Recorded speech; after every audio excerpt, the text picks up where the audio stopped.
والصلاة والسلام على رسول الله صلى الله عليه وسلم. دعوتك إنك بجمو ويالا من سدن كان باينة تولي ربيني isin jettan dubbiin isin narraa qabdan komiin isin naqumattan natti tole. Maaliif jennaan edaa akkana namni waa ofii eeggataa jira jechuuni.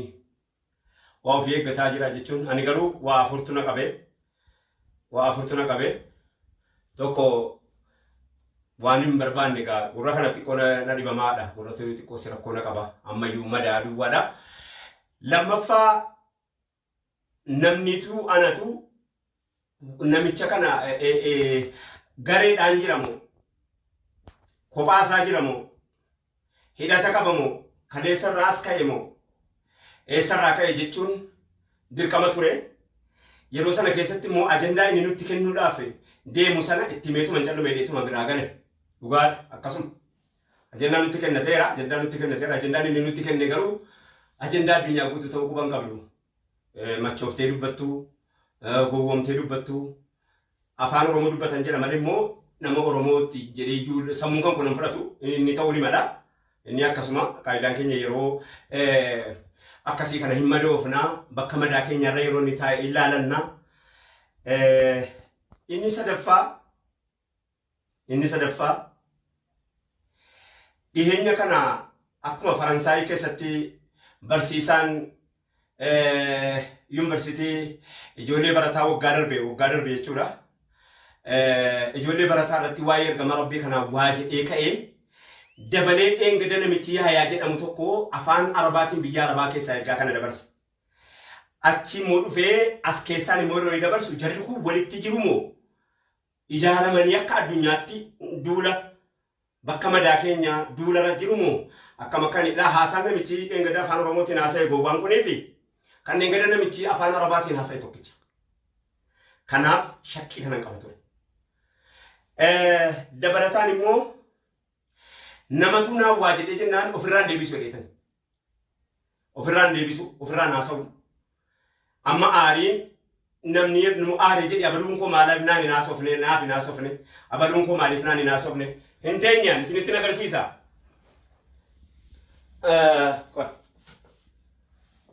Kana hundan barreessedha.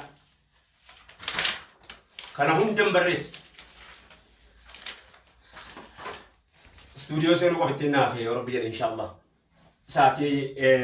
wara hojjedheera. Alhamdulillahi rabbil alamin. Studio seenuu qofaatti naaf walaaloodhaan qopheesse akka namni yeroo hunda dhaggeeffatu akka namni yeroo hunda isatu gochuudhaaf walaaloodhaan kaa'ee sagaleedhaan qindeessuun narra ture. Inteenya guyyaa sadan kana irraaf leeyonis niin jedhee nan amantan. Kan hunda taa'e barreessa takkaa guyyaa amma kanaa keessatti kan hunda barreessee hin beeku. Kan hunda barreessee hin beeku. Garitti taa'een barreesse immoo. Daawwattoota keenya tokkotu bara 1984 jalqaba irratti yeroo chaarteriin walii galtee taabbiroota Mangistaatiin harka keessa galfatee maaloo jedhee yeroo dhaabaa sana gareen isaa kuni namichi kuni ilmoo isaatiin inni gadi kenne malee abbaan lafa jire jechuun naa gadi ana. Maaliif jennaan nama tokkotu gaaf tokko akkuma namicha kanaati naannoonis tokko natti fakkaata. Dabballee adda bilisummaa Oromoo keessa ture. Gaafa sana namni na wajjiniin ture. Mucaa Galamsoo Boonsoo nuti nama 134 magaalaa karaa masalaa irratti halkan nuti humna furgaatuudha. Halkan magaalaa masalaatti dabballeen tokko nu ramadame. Dabballeen tokko ramadameeti guttaa kanaa wajjiniin warra mooraattiin seenne humna furgaatu ta'e nu wajjin socho'e. Namni Asandaaboo Sheekh Alii kan jedhamu kan wayyaanii rukutamee ajjeefame nu keessa as jira. Namni biraa eenyuun akka ta'e hin beeku nama baay'ee jira. Boonsoo yoo agarte yoo jiraatte na dhageessa yoo duute rabbi rahmata siif haa godhu. Badriyyaa kan jedhamtu kan Jibuutiidhaa dhuftee loltuu madooftuu harki isii kun rukutamuu wajjiniin waraana galtee loltu tokko Badriyyaa tokko jirti. Namni kun seenee Islaamaan amantii Arabaa jedhe. Rabbi isinitti agarsiisu. Nama inni akkas jedhe kana keessa 134 keessa namni islaaman ta'in ijoollee shan qofa. Ijoollee shan qofa. Ijoollee shan qofa as keessa jirtu nama 129 amantii arabaa jedhu. Wallahi isinitti hima boonsoo namni jedhamu yoo dhagaa jiraate na yaadata yoo du'e silaa akka rabbiiti lama waliin agarre faal dhukaasaa M14 amantii arabaa jennaan harkanii lafti khalas gaafiin gaafadhe amantiin biraa maqaa magaalaa jijjiiree maqaa lafaa jijjiiree maqaa biyyaa jijjiiree maqaa waa hundaa hojjete mee islaamni waan inni godhe keessaa fakkii tokko lafa nuu kaa'ee an jennaan amantii uummanni Oromoo qabu irraa fuudheetii amantii biraan itti fidee godaannisni kan kee kanuma bara 15-16 jalqabee Oromoo wanti inni biyya kana keessatti islaamota wajjiniin biyya kana keessatti 15-16 jalqabee amma 1541tti wanni inni hojjete taarikii jaarraa 16ffaa keessaa jechuudha sochii bara sanaa keessatti wanni islaamni Oromoo hojjete namichi kun hin beeku ta'uu naa gale namichi kun yeroo waan kana nuun jedhu yeroo ammaa kana waan kana nuun jedhu fi inni gaafa sana nuun jedhe jechi jara walitti naa dhufe maal jennaan amantii arabaati amantii arabaa eega ta'e Abaa Jahal maaliif itti ka'e Abaa Jahal Habashaa ture moo eenyuun ture Abaa Jahal Abii Lahab gaafa sana amantii arabaa eega ta'e amantiin nuti hordofaa jirru kun gaafa sana Abii Lahab ilmi wasiila ergamaa Rabbii alayhi salaatu wassalaam gaafa sana Abii Lahab eenyuun ture gaafa sana namichi kun hamma Mahatma Gandhi beeku islaaman beeku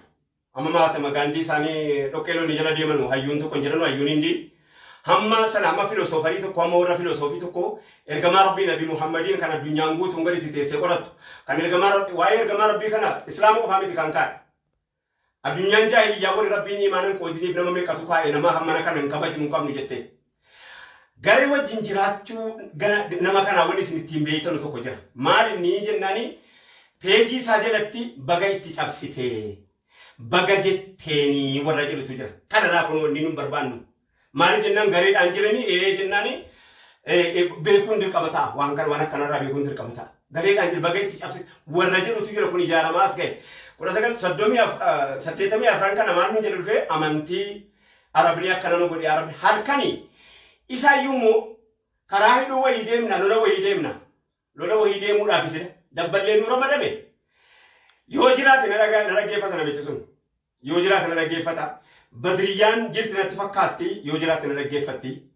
sheekaan du'eera namoonni baay'een du'aniiru gariin immoo hin jira nama 184 keessaa namni irra caalaan inuma jira na dhaggeeffata jedhee yaada yoo rabbi na gargaare asiini gurbaan gadamsoo kan salaataa'uun salaanne kan soomaa'uun beeyne namtichi tarkaanfatee kanarraa achi dabarfadhiyaan isaa sa'uun barbaadu yeroo ammaa kana keessa lammaffaa ofii waa jechuu ta'a waan ta'eef waa jedhee yeroo inni jedhu boonso faal qabatee faal nyaachifate jalqaba bira boonsiso maqaan boonsiso mucaa magaalaa ilkaan kaarruu amma gurbaan tokko bira jira maqaa jaraa kanarraa maqaa namaa kana isa inni waraana keessatti itti waamamuu fi inni bakkeetti namni itti waamamu adda kanaaf naa garuu dhiituun sila maqaa aslii beeke yoo wala silaa chumaanuu amma maal jedhe seetan boonso raayya jedhe rabbi si haa baasu anqawween kan koo namicha kanaa wajjin dhaabbattee deemtee diinatti dhukaafamtu amma boodanaan jedhe asirraa ka'uudhaani namni kuni tokko amantii keenya amma nuti amantii keenyaaf yaannu hamma nuti amantii keenya jaallannu sa'atii hiddamne qofa ijina qofa waan ta'eef jecha natti fakkaata yeroo kanaa madaa keenya irra taa'ee nu laala lammaffaa immoo nutu tarii haqqee amantii islaamaarraa nutu taruu laaffise kallattii adda addaatiin waan biraatiin biizii ta'ee isii kana nu tolfachuu dhufe waan hamaa qabaatan se'u inni sadaffaan immoo wanni inni faayidaa nuu qabaatu tokko maal inni ummata duraan gareen siyaasaadhaan gareen maaliitiin inni kaawwal qoodee waliin maal jedhee kana waan tokkicha waliin dhabne waan ta'eef waan tokkicha nuti waliin dhabne kana nutti ijisiisu maslahaa akkanaatiif dhufe maslahaa akkanaatiif yeroo lakkasaa kana keessa maslaha akkana of keessaa qaba kana beeka. Lamma sadaffaa immoo ummata arfaffaa immoo ummata amantii islaamaa hin beekne yeroo jedhu ergamaa rabbii qoratanutu yeroo akkanaati. Eenyuun inni akka islaamni iyyuuf eenyuun akka islaamni jaallatuun eenyuun inni jedhee silaahu kitaaba harka isaa jiru kitaaba barbaadee kitaaba filosooferoota kitaaba achi ba'ee warra waa jedhee seenaa isaa kana qoratu kana nabi Muhammadiin alayhi salaatu wassalaam nama biiliyoona tokkoo fi cinaadhaa ol isaan hordofu isaan waa'ee isaanii tokko lamallee qara'uu dadhabuuni akkuma beekumsaattuu amantiin maayyuu ala jedhe akkuma beekumsaattuu sila jireenyaaf nama gargaara jireenyaaf nama jaara. Daawwattoota keenya kabajamoo guyyaa sadan arfan darbe kanaan hin teenye wallahi hin teenye sirrafnes nan jedhe waan hin jedhe sallallahu alaihi wasallam ala Muhammad gobana bani adnani sallallahu alaihi wasallam ala Muhammad gobana bani adnani sallallahu alaihi wasallam ala Muhammad gobana bani adnani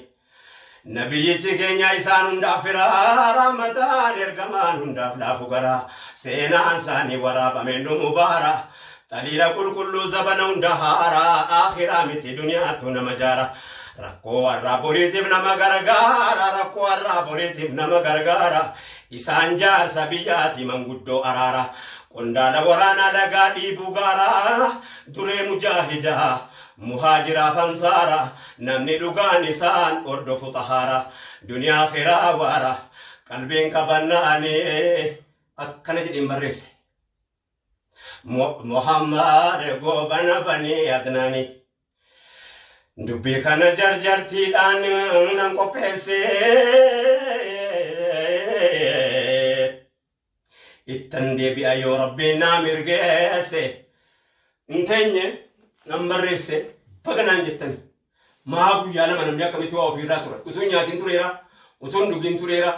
utuun ofirraan dubbachuun nis hin ta'u garuu naan jedhamu sana irraa gammachuun qaba baga daawwattoota keenya kabajamoo yeroo nuti sunnaa jabeeffannu waan makaama akkoo maarii qabnare yeroo nuti waa isaanii ilmaanii qopheessinutu waan makaama yeroo nuti qabeenya ilaal namichi kun yeroo tokkicha ba'aa keenya nu wallaahi nus hin beeku ofiis hin beeku safuus hin beeku yoo machaa ta'e machaas immoo miti itti yaadee waan kaleessa garee keessa as ba'ee haasa'e malee nama kophaa jiru miti namni kophaa jiru haasaa kophaa qofa haasaa kun haasaa waan amante maaliif jennaan peejii isaa jala yoo jiraatee fi yoo inni kakaase bitu baasin seentanii laaluu dandeessu maal jedha seetanii warri jala jiranu maqaa jiraatiin shuut gotanii kaachuu dandeessu baga itti cabsite oromoodha afaan oromootiin haasa'u yumkin yoo ta'u baasanis silaa safuu beeku silaa amantii namaa kabaju silaa karaa deemu isaa gala amma gara kanaan inni ila warri amantii biraa ta'e sabaan kan biraa ta'e oromummaan keessatti dadhaba inni oromoo ta'e immoo islaamummaan keessatti dadhaba akkana ta'uus bareechinee akka nuti hubannu nu godha isinii galeeraa dubbiin akka namni akka kanatti yaadu keessas jiru akka namni akka kanatti jiraatu jiraataas ture akka namni akka kanatti jiraatus tandiima yookaan jaarmee adda addaa qabus nu hubachiisa wahi baranna qaayidaan keenya dirqamaa miti kitaabaan barreessuun baga dubbate ofime